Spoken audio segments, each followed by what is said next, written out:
नमस्कार, news straight में आपका स्वागत है। मैं हूं आपके साथ लोकेंद्र त्यागी। आपके मुद्दे में आज बात करेंगे मध्य प्रदेश की, जहां चुनावी साल में बीजेपी पूरी तरह से इलेक्शन मोड में दिख रही है। इस बार लाडली बहना योजना के साथ बीजेपी चुनाव से पहले माहौल बनाना शुरू कर चुकी है। तो कांग्रेस कमलनाथ के हिंदू वाले बयान के बाद कांग्रेस के एजेंडे और तैयारियों को लेकर तरह तरह के कयास लग रहे हैं। आज चर्चा इसी मसले पर कि क्या गेम चेंजर होगी लाडली बहना योजना। योजनाओं के प्रचार के जरिए बीजेपी बढ़ा रही है जनाधार। सवाल यह कि कांग्रेस में मुद्दों और एजेंडे को लेकर क्या कंफ्यूजन है, और सवाल यह कि चुनावी तैयारी में बीजेपी कांग्रेस से आगे निकल गई है क्या। इन तमाम सवालों पर करेंगे चर्चा कुछ खास मेहमानों के साथ, लेकिन उससे पहले आज की रिपोर्ट आप देखिए।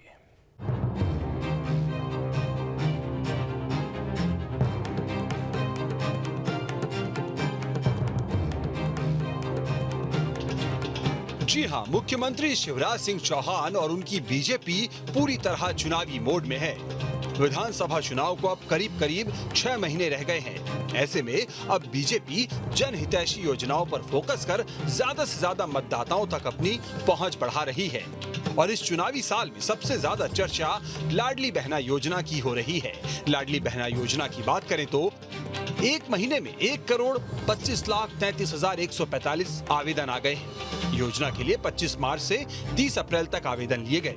23 से 60 वर्ष की पात्र महिलाओं को इस योजना के तहत 1,000 रुपए हर महीने मिलेंगे।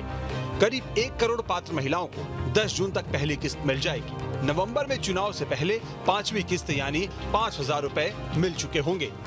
लाडली लक्ष्मी योजना में अब ये शामिल कर रहे हैं कि मेडिकल कॉलेज की फीस भी, इंजीनियरिंग कॉलेज, चिन्हित इंजीनियरिंग कॉलेज की फीस भी, क्लेट के माध्यम से लॉ कॉलेज की फीस भी, IIT की फीस भी अब मम्मी पापा नहीं भरवाएंगे। कौन भरवाएगा? मामा भरवाएगा। भारतीय जनता पार्टी की सरकार भरवाएगी। मध्य प्रदेश में ये योजना कितनी अहम है, इसका अंदाजा मध्य प्रदेश में महिला वोटरों की संख्या से लगाया जा सकता है। दरअसल एमपी में 5,39,85,876 वोटर हैं। लिस्ट अपडेशन में 13,39,000 नए मतदाता जुड़े हैं। इसमें पुरुष के मुकाबले महिला वोटरों की संख्या ज्यादा है। एमपी में 2,60,23,733 महिला वोटर हैं। मतलब एमपी की 230 सीटों पर आधी आबादी की बड़ी भूमिका होगी। तो बीजेपी अपनी फ्लैगशिप योजनाओं के जरिए मतदाताओं तक पहुंच बढ़ा रही है, तो दूसरी तरफ कांग्रेस की क्या तैयारी है, इसे जानने से पहले कमलनाथ का ये बयान सुनिए। मैं हिंदू हूँ, मैं गर्व से कहता हूँ मैं हिंदू हूँ, पर मैं बेवकूफ नहीं हूँ, ये समझने की बात है। तो बीजेपी जहां बयानबाजियों से आगे निकलकर अब ज्यादा से ज्यादा लोगों तक अपनी पहुंच बढ़ा रही है, वहीं कमलनाथ के बयान से ऐसा लग रहा है कि कांग्रेस अभी सॉफ्ट हिंदुत्व और हार्डकोर हिंदुत्व जैसे मुद्दों पर उलझी और कंफ्यूज्ड दिख रही है। वहीं बीजेपी हिंदुत्व की पिच पर बैटिंग करने के बाद अब गली क्रिकेट भी शुरू कर चुकी है, यानी एमपी के कोने कोने में जाकर एक एक लोगों तक संगठन पहुंच रहा है। Team news state. और इसी पर चर्चा करने के लिए 3 खास मेहमान इस वक्त हमारे साथ जुड़ गए हैं। सबसे पहले परिचय करा देता हूं। दिनेश गुप्ता जी हैं, वरिष्ठ पत्रकार हैं। नेहा बग्गा जी हैं, प्रवक्ता हैं बीजेपी की। और अपराजिता पांडे जी हैं, प्रवक्ता हैं कांग्रेस के। आप तीनों का बहुत बहुत स्वागत। दिनेश जी, शुरुआत आपसे। कहा तो ये लग रहा था कि बुलडोजर चल रहा है, उत्तर प्रदेश का कॉन्सेप्ट यहां भी आएगा, हिंदू मुस्लिम की बात हो सकती है इस चुनाव में, लेकिन क्या बीजेपी का थिंक टैंक अब नई राह पर निकल गया है? खासकर महिलाओं को जिस तरीके से फोकस करने की कोशिश, चर्चा आजकल सिर्फ महिलाओं पर है, और कांग्रेस क्या जो सोचकर चल रही थी कि यहां पर हमें क्या नैरेटिव सेट करना है, बीजेपी को कैसे टक्कर देनी है, वो नैरेटिव तोड़ने की कोशिश भी बीजेपी ने की है। लोकेश जी, जब ये बात हो रही है लाडली बहना योजना की, तो इसको तो बीजेपी गेम चेंजर योजना मानी रही है। गेम चेंजर का मीनिंग क्या है? मतलब आपके जो अभी वर्तमान में जो परिदृश्य था वो भारतीय जनता पार्टी के खिलाफ था, इसलिए एक ऐसी स्कीम लाई गई जिससे पूरा गेम चेंज हो जाए। चुनावी जो भी बिसात है, नतीजे हैं, वो भारतीय जनता पार्टी के पक्ष में है। आप देखिए कि जिस तरह से उन्होंने भारतीय जनता पार्टी ने टारगेट किया है महिला वोटरों को, तो एक बड़ा राजनीतिक दांव तो है, और कांग्रेस इस तरह के दांव सामान्यतः नहीं खेल पाती है। उसने जो कहा जरूर है कि वो 1500 रुपए महीने देगी, लेकिन उसका कोई इम्पैक्ट नहीं दिख रहा। ग्राउंड पर जो जिस तरह का मूवमेंट होना चाहिए, एक काउंटर स्ट्रेटजी होना चाहिए, वो कांग्रेस पार्टी के पास नहीं है। उसने भी उसी तरह का वादा किया, उसके 500 रुपए के सिलेंडर का वादा भी कहीं उसका इफेक्टिव नहीं दिख रहा है। रणनीति तो कांग्रेस की भी वही है, लेकिन जिस तरह से ऑर्गेनाइजेशन भारतीय जनता पार्टी का काम कर रहा है, भारतीय जनता पार्टी जिस तरह से संगठित होकर अपनी फ्लैगशिप स्कीम पर काम कर रही है, उसमें कांग्रेस निश्चित तौर पर पिछड़ती दिख रही है। नेहा जी, 2,60,23,733 महिला वोटर और जो इस योजना से लाभार्थी हो रही हैं वो सीधे सीधे 1,25,33,145 आवेदन आ गए हैं, यानी कि आधे वोटर्स जो होंगे वो इस योजना में कवर हो रहे हैं। इसीलिए बीजेपी क्या उत्साहित है इस योजना को लेकर और इसीलिए लगातार इसकी ब्रांडिंग, इसका प्रचार उस तेजी में किया जा रहा है चुनाव से ठीक पहले। देखिए किस तरीके से लोकेन जी, महिलाएं हो या बच्चियां हो, उनके स्वर्णिम भविष्य के लिए माननीय मुख्यमंत्री जी ने विचार किया है या इन योजनाओं के माध्यम से दिखाई देता है। चुनाव तो अब आ रहे हैं 2023 में, पर लाडली लक्ष्मी 1 जब लेकर आए थे माननीय मुख्यमंत्री जी, उस समय हम जानते हैं कि दिग्विजय सिंह जी का शासन खत्म हुआ था। 1000 पर 911 बच्चियां हुआ करती थी, जो आज 970 हो गई हैं। तो ये एक विजन था कि जो बच्चियां बोझ हैं अपने परिवार वालों के लिए या उनके विवाह को लेके माता पिता चिंता करते हैं, कैसे किस प्रकार से उनके पैदा होते ही उनके आगे के उज्जवल भविष्य के लिए चिंता की जा सके। आपने देखा कि उनके जन्म से ही जिस प्रकार से, चाहे संबल योजना हो, जब महिला प्रेग्नेंट होती है तब से शुरुआत हो जाती है, बेटी जन्म लेती है और लाडली लक्ष्मी योजना का उसको लाभ मिलने लग जाता है। फिर वो 5th में आती है, 10th में आती है, 12th में आती है, तो अलग अलग स्टेजेस पे उसको उसका लाभ मिलता है। और अब तो माननीय मुख्यमंत्री जी ने कह दिया है कि अगर वो इंजीनियरिंग करेगी, डॉक्टर बनेगी या क्लैट के माध्यम से लॉ करेगी, तो उसका जो पैसा है, उसकी जो फीस है, वो भी मामा उठाएंगे। तो ये एक भविष्य का निर्माण की योजना है और इसका मुझे नहीं लगता कि चुनाव से कोई लेना देना है। दूसरी बात ये लोकेन जी, मध्य प्रदेश फिर से पहला वो राज्य रहा जिसने महिलाओं को 50% की आबादी को 50% का राजनीति में आरक्षण देकर लोकल बॉडीज के चुनाव में सशक्त किया राजनीतिक तौर पर। आज लाखों की संख्या में मैं ये कह सकती हूँ कि पंच, सरपंच, नगर निगम अध्यक्ष, महापौर, उपाध्यक्ष और सदस्य के तौर पे, पार्षद के तौर पे महिलाएं जो है कुशल नेतृत्व कर रही हैं। तीसरा, आर्थिक तौर पर उनको सशक्त करने के लिए लाडली बहना योजना आई, जो 1000 रुपए जून 10 तारीख से उनके खाते में मिलेंगे। तो ये चुनाव आते जाते रहते हैं। नेहा जी, लेकिन आजकल सबको पता है डेटा का जमाना है, तमाम तरह के सर्वे पार्टियां अपने स्तर पर कराती हैं। आज से 6 महीने पहले, बहुत ज्यादा दूर नहीं जाते हैं, तब ब्रांडिंग कुछ और हो रही थी बीजेपी की, मुख्यमंत्री की, और जिस तरीके से वो सख्त दिख रहे थे, अब वापस से कुछ और सिनेरियो दिख रहा है। वो महिलाओं के बीच में जा रहे हैं, वो जो उनकी पहले से छवि थी मामा वाली, भाई वाली, उसको दोबारा से वो उस छवि में दिख रहे हैं। अब वो पहले वाली बात नहीं है जिसमें उनके बयान थे जमीन में गाड़ देंगे या फिर अपराधियों को हम छोड़ेंगे नहीं, या बुलडोजर मामा का जिक्र हो रहा था। वापस जो उनकी पहली वाली छवि थी उसमें दिख रहे हैं, गाना गा रहे हैं महिलाओं के लिए। तो क्या लग रहा है कि जो कुछ सर्वे हुए हैं या कुछ डेटा निकलकर सामने आया, बेहतर यही लगा कि जो मुख्यमंत्री की पहले वाली छवि थी वो ही ज्यादा बेहतर है, वो ज्यादा अच्छे से कनेक्ट हो पाते हैं? देखिए, माननीय मुख्यमंत्री जी ने कड़े फैसले भी लिए हैं जिन जिन मुद्दों पर आवश्यकता है। फिर से कहती हूँ कि मध्य प्रदेश पहला राज्य है जिसने फांसी की सजा की जो छोटी बच्चियों के साथ दुराचार करते हैं, और मध्य प्रदेश ने इस प्रकार की कई योजनाएं चलाई हैं, जैसे कि पंख योजना है, मुस्कान योजना है, जिसमें एब्सकॉन्डिंग अगर कोई बच्ची है उसको ढूंढ के लाना, समाज में जागरूकता लाना, उनको प्रोत्साहित करना ताकि आसपास का वातावरण सुरक्षित रहे। मैं फिर से कहूंगी कि इसका चुनाव से कोई लेना देना नहीं है, चाहे आर्थिक तौर पर हो या राजनीतिक तौर पर हो या सामाजिक तौर पर हो। बच्चियों को, बहनों को, बेटियों को सशक्त करने का काम माननीय मुख्यमंत्री जी ने सदैव किया है और ये उसी कड़ी में चल रहा है। हालांकि राजनीतिक पार्टियां राजनीति से तो जोड़कर देखेंगी, ये कहना कि इसका चुनाव से कोई लेना देना नहीं है। राजनेताओं का और पार्टियों का मुख्य काम चुनाव लड़ना ही है, उसी के इर्द गिर्द स्ट्रेटेजी भी बनती है, जाहिर बात है, और सामाजिक कार्य भी उसमें जुड़े हुए होते हैं साथ में, वो उनका दायित्व भी है। लेकिन अपराजिता जी, आप क्या काउंटर में अभी वही लेकर चल रही थी कि यहां पर हमें कैसे अपनी छवि बनानी है? कमलनाथ अभी भी वो हालिया बयान दे रहे हैं उन मुद्दों पर जो शायद अब पीछे छूटते हुए नजर आ रहे हैं। अगर महिला सेंट्रिक के चुनाव हो रहा है तो आपको नहीं लगता कि अब काउंटर भी महिलाओं पर होना चाहिए आप लोगों की तरफ से?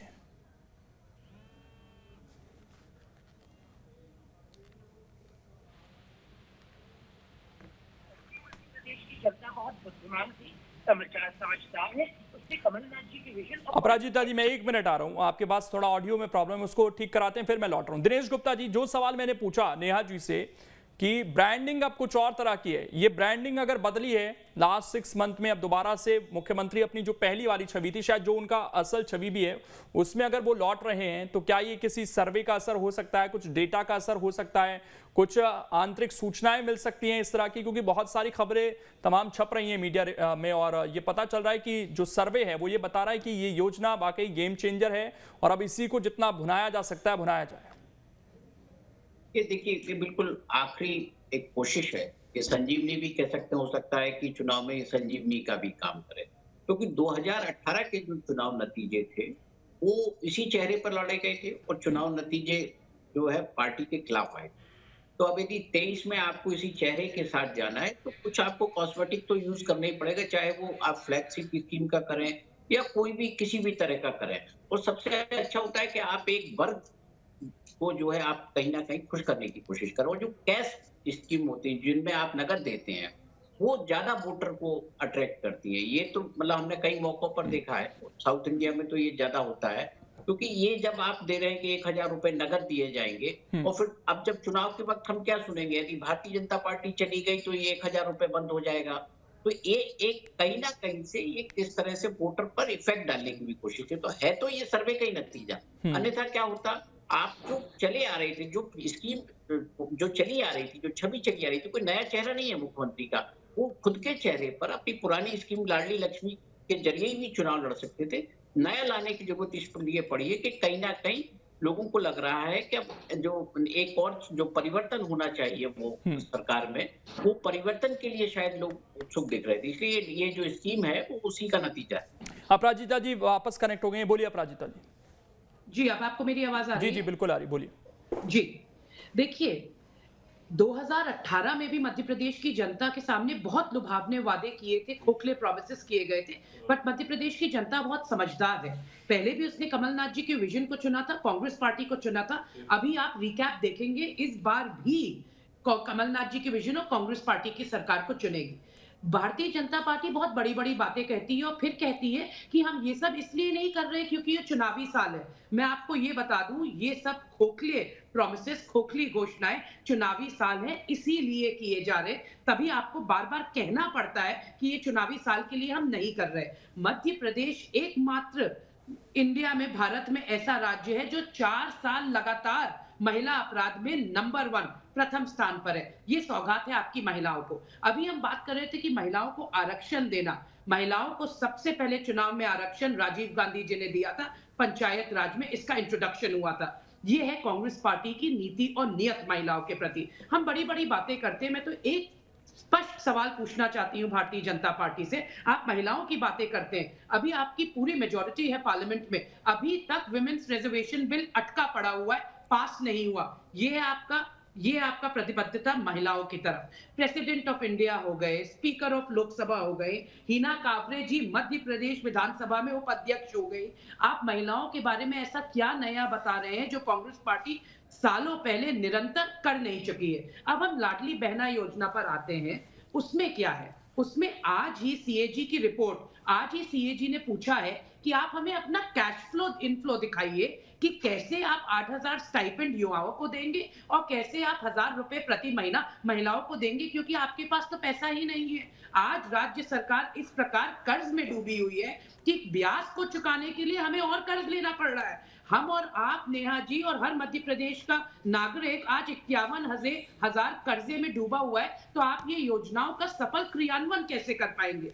ये भी मैं आपको बता दूं। नहीं तो ये तो आप भी दावा करते हैं ना, हमने किसानों का कर्जा माफ किया। उस समय क्या मध्य प्रदेश की आर्थिक स्थिति बहुत अच्छी थी? और फर्स्ट एज की बात होती है ना कि पहली शुरुआत किसने की? 1000 रुपए की शुरुआत बीजेपी ने की। आपने कहा कि हम 1500 देंगे, लेकिन जिसको एज मिल गया पहली बार में, उनकी योजना है, उनके जहन में आई, आप लोग पीछे रह गए ना इस चीज को लेकर। आप अपने शुरुआत में इसको कैश करा सकते थे, अगर सरकार उसको वापस इंप्लीमेंट करती तो आप ये कह सकते थे हमारा आइडिया है। नहीं लोकेंद्र जी, 18.5 साल में जो आज तक भारतीय जनता पार्टी नहीं कर पाई, वो मध्य प्रदेश की महिलाएं भली भांति समझती हैं कि ये भी सिर्फ इसलिए कहा जा रहा है क्योंकि ये चुनावी साल है। जहां तक लाडली बहना योजना का जो प्रोपेगेंडा है, उसकी सच्चाई मैं आपको बता दूं, इसमें साफ तौर पर ये प्रस्तुत किया जा चुका है कि अगर इस योजना का सफल क्रियान्वयन होना है तो अन्य विकास की कार्यों की योजनाओं से पैसा निकालकर, बजट निकालकर इसमें डालना पड़ेगा, तभी इसका क्रियान्वयन हो जाएगा। तो भारतीय जनता पार्टी ये भी स्पष्ट करे कि वो कौन सी विकास की अन्य योजनाओं से पैसा काटेगी। नहीं तो ये तो अगर आप 1500 रुपए देंगे, यार इसको थोड़ा सा अगर आप एक्सप्लेन करें। आप कह रही हैं, अगर आप ये कहती हैं हमने किसानों का कर्जा माफ किया, बजट का आकार तो वही है। आपकी सरकार के दौरान ऐसा तो है नहीं कि जो 2023 का बजट प्रस्तुत किया गया था, आप लोगों ने उससे ज्यादा बजट उस समय प्रस्तुत कर दिया था। धीरे धीरे ही आकार बढ़ रहा है बजट का, देश का और प्रदेश का भी। तो योजनाएं अगर शुरू की जा रही तो उसी बजट के अंदर से दी जाएंगी। अब जाहिर बात है उसमें कहीं हो सकता है कटौती हो या कोई दूसरी योजना शुरू ना हो। इस हिसाब से तो कोई योजना शुरू ही नहीं होगी ना अपराजिता जी। नहीं, बहुत अच्छा सवाल पूछा आपने लोकेंद्र जी। यही डिफरेंस है कमलनाथ जी में और घोषणावीर शिवराज सिंह चौहान जी में। जब हम सरकार में आए तो हमने 27 लाख किसानों की कर्ज माफी की। जो हमने कहा वो किया, क्योंकि बीमा कंपनियों को हमने दलाल नहीं बनाया। हमने ये नहीं किया कि बीमा कंपनियां किसानों के लिए काम ना करें, बल्कि तो बीमा कंपनियों का किसानों के कर्जे से क्या लेना देना है मैम? मैं आपको बताती हूँ किसान कर्ज माफी किस तरीके से हुई। नहीं, वो बीमा कंपनियां थोड़ी उनका कर्जा माफ करेंगी, बैंक से या सहकारी संस्थाओं से जो कर्ज लिया गया वही देंगे। कैसे दलाली के लिए यूज किया जा रहा है, जब आज किसान इतना व्यथित है तो भी उसके लिए एक सर्वे तक कराने में शिवराज जी असमर्थ हैं। और कमलनाथ जी के विजन में जब उन्होंने कुछ कहा तो वो करके दिखाया, क्योंकि उनको पता है कि सरकार में आने के बाद प्रदेश चलाने के लिए सिर्फ खोखली घोषणाएं नहीं की जाती। चलिए एक बात बताइए, अब एक बात बताइए अपराजिता जी, सवाल ये है जिस पर हम लौटते हैं, उसका जवाब नहीं आया कि कमलनाथ ये कह रहे हैं कि मैं हिंदू हूं, मैं मूर्ख नहीं हूं। अब इसको आप कहते हैं कि हम हिंदू मुस्लिम की बात नहीं करते, हम मुद्दों की बात करते हैं। अब जब बात महिलाओं की हो रही है तो फिर इसको मुद्दा क्यों नहीं बना रही कांग्रेस पार्टी? मूल सवाल मेरा ये था आपसे। कांग्रेस पार्टी तो हर अब हिंदू मुस्लिम की बात कौन कर रहा है, कौन समझाने की कोशिश कर रहा है इन चीजों को? अब मैंने आपका प्रश्न सुन लिया, मैं उसका उत्तर देती हूँ। Yes please. देखिए, कांग्रेस पार्टी हर मुद्दे की बात करती है। हमने गृहिणी का बजट सुधारने की बात की, हमने 1500 सीधे खाते में डालने की बात की और 500 का सिलेंडर किया। क्योंकि समझिए, जब आप बोलते हैं कि 1000 रुपए देंगे और 1200 रुपए का सिलेंडर है तो गृहिणी का बजट इससे सुधर नहीं रहा। कांग्रेस पुरानी पेंशन योजना को भी फिर से लागू करेगी, 100 यूनिट में 100 बिजली भी देगी। आज ही आपने सुना होगा कांग्रेस पार्टी कमलनाथ जी ने अपना पूर्ण सपोर्ट दिया किसको? शासकीय चिकित्सकों को और संविदा स्वास्थ्य कर्मियों को। कांग्रेस पार्टी हर चीज पे बात करती है। कमलनाथ जी ने बिल्कुल सही कहा, वो हिंदू हैं, वो हनुमान भक्त हैं, मैं भी एक हिंदू हूँ, एक कान्यकुब्ज ब्राह्मण हूँ। पर हमारे और भारतीय जनता पार्टी में फर्क ये है कि हम दर्शन में विश्वास करते हैं और भारतीय जनता पार्टी प्रदर्शन में विश्वास करती है। कमलनाथ जी ने क्या कहा कि धर्म में हमारी आस्था है, पर हम इसे राजनीति का, सियासत का आधार नहीं बनाते। लड़कियों के लिए तो निरंतर बात करते हैं, महिलाओं के लिए निरंतर बात करते हैं। इसको प्रदर्शन ही कहा जाता है। अगर बार बार ये कहा जाए कि हनुमान मंदिर हमने बनाया, हनुमान जी के हम भक्त हैं, कांग्रेस कार्यालय में कार्यक्रम हो रहे हैं और केक काटा जा रहा है, तो इसको अपराजिता जी प्रदर्शन ही कहा जाता है। अब ये मत कहिए कि हमारी कथनी और करनी में फर्क है। इसको दर्शन कहा जाता है। जब आप इसको राजनीतिक अपने एम सफल करने के लिए, तुष्टीकरण और ध्रुवीकरण की राजनीति के लिए अपनाते तो उसे प्रदर्शन कहा जाता है। ठीक, मैं नेहा जी लेकिन लौट रहा हूं, उत्तर प्रदेश में जिस तरीके से एक चुनाव लड़ा गया बीजेपी की तरफ से, उसकी एक झलक दिख रही थी मध्य प्रदेश में भी। क्या यहाँ की जो तासीर है वो जची नहीं उस चीज को, और इसीलिए अब मुद्दे चेंज हो रहे हैं? और इस मुद्दे से क्या आप लोग मोटिवेटेड हैं कि जो किसी भी तरह की अगर लहर है सरकार के खिलाफ, पार्टी के खिलाफ, वो पूरी तरीके से खत्म ये मुद्दा कर देगा एक लौता? लोकेन जी, भारतीय जनता पार्टी का ध्येय वाक्य क्या है? सबका साथ, सबका विकास, सबका विश्वास, सभी का प्रयास। और भारतीय जनता पार्टी ने जिन जिन योजनाओं को लाकर जनता के बीच में रखा है उसको जन अभियान बनाया है। चाहे स्वच्छ भारत हो, चाहे लाडली लक्ष्मी हो, चाहे लाडली बहना अब आ रही है। और ये सारी योजनाएं, मैं फिर कहूंगी कि इसका चुनाव से कोई बहुत लेना देना नहीं है। चुनाव आते जाते रहते हैं और हमारे देश में तो लगातार कहीं ना कहीं चुनाव होंगे। कभी विधानसभा के होंगे, कभी नगर निगम के होंगे, निकाय के होंगे, पंचायत के होंगे, लोकसभा के होंगे। तो ये निरंतर चलने वाली प्रक्रिया है। पर मूल प्रश्न ये है कि कांग्रेस पार्टी की प्रवक्ता प्रवक्ता अभी इतनी बड़ी बड़ी बातें कर रही थी। मुझे बताइए क्या चुनाव से ऐन पहले कांग्रेस पार्टी को महिलाओं की याद नहीं आई थी और उन्होंने उनके विवाह निकाह के लिए कन्या विवाह निकाह योजना में 51,000 रुपए किए थे। उन बेटियों का विवाह हो गया, निकाह हो गया, बच्चे हो गए, पर वो 15 महीने में कलेक्ट्रेट के चक्कर काटती रह गई, वो 51,000 रुपए नहीं मिले। सेरा और भाग्य बैरिया की जो बहनें हैं उनका जो 1,000 रुपए है वो छीनने का काम कांग्रेस पार्टी ने किया। कांग्रेस पार्टी ने एक यात्रा निकाली थी अभी राहुल गांधी जी ने, और प्रियंका गांधी ने कहा उसके बाद कि हाथ से हाथ जोड़ो यात्रा निकालेंगे। उसमें से महिला कांग्रेस अध्यक्ष कांग्रेस की है उसका फोटो हट गया। कांग्रेस ने कहा 2 वचन पत्र लेकर आएंगे 2023 के लिए, महिलाओं के लिए अलग और बाकी आम जनता के लिए अलग। उसमें से महिलाओं का जो खाका है, जो उनका विजन है, वो आज तक सामने नहीं आ पाया। चुनाव आते ही कांग्रेस पार्टी में कमलनाथ जी ने कह दिया कि महिला तो सजावटी वस्तु है, इससे टिकट नहीं देते हैं, तो ये कांग्रेस पार्टी का विजन है। अभी अपराजिता जी कह रही थी कि राजीव गांधी जी की परिकल्पना थी 50% की आबादी को 50% का आरक्षण, तो एक राज्य तो कांग्रेस शासित बता दीजिए जहां पर 50% का आरक्षण महिलाओं को कांग्रेस पार्टी ने मध्य प्रदेश से पहले दे दिया हो। आपके सामने वास्तविकता आ जाएगी। 2014 से पहले कांग्रेस पार्टी केंद्र में रही। कम से कम ये बता दें कि राष्ट्रीय अध्यक्ष सोनिया गांधी महिला होने के बाद भी ये विमेन रिजर्वेशन बिल का जो अभी बहुत विलाप हो रहा था। चलिए, मैं लौट रहा हूं एक आखिरी सवाल, क्योंकि समय मेरे पास कम है। अपराजिता जी, अगर समय बचा तो मैं जरूर आऊंगा, लेकिन दिनेश जी से एक सवाल ले लेते हैं। दिनेश जी, इसका रिप्लाई देना है। क्या दोनों पार्टियां जो महिलाओं के हितैषी होने का दावा कर रही हैं इस वक्त, हम ये उम्मीद कर सकते हैं कि चुनावों में इस बार भागीदारी महिलाओं की बढ़ेगी? क्योंकि कैबिनेट में जगह देने की बात हो, चुनाव में जगह देने की बात हो, तो वो चीज दिखती नहीं है। बिल्कुल, देखिए, यदि महिलाओं का पोलिंग परसेंट बढ़ेगा और भारतीय जनता पार्टी कोशिश करेगी कि ये पोलिंग परसेंट बढ़े, और जो जिस तरह के आवेदन आए हैं, अभी तो ये इसमें देखना बाकी है कि स्क्रूटनी के बाद कितने बचते हैं और कितने लोगों को मिलता है। लेकिन जो है ये पूरा का पूरा जो इलेक्शन है ये फोकस्ड हो गया है महिला वोटर पर, और इसके जो परिणाम भी होंगे वो पोलिंग से ही आप अंदाजा लगा सकते हैं कि महिलाओं का कितना परसेंट पोलिंग हुआ। नहीं, मेरे सवाल प्रत्याशियों को लेकर था सर। प्रत्याशी बढ़ेंगे क्या दोनों पार्टियों की तरफ से? नहीं, मुझे नहीं लगता लोकेश जी के प्रत्याशी बढ़ेंगे, क्योंकि जब आपने एक स्कीम दी है तो भारतीय जनता पार्टी प्रत्याशी क्यों देगी? वो तो ऑलरेडी एक स्कीम दे रही है, और कांग्रेस का जो जिस तरह का सेट रहता है, जो जीतेगा वैसे तो हर पार्टी का रहता है, उसी को टिकट देंगे, उसमें कोई परसेंटेज बढ़ने की कोई संभावना नहीं। ठीक है, अपराजिता जी आखिरी कमेंट, आप कुछ बोलना चाह रही हैं जल्दी से। जी, दोहरे मापदंड भारतीय जनता पार्टी के बहुत हास्यास्पद हैं।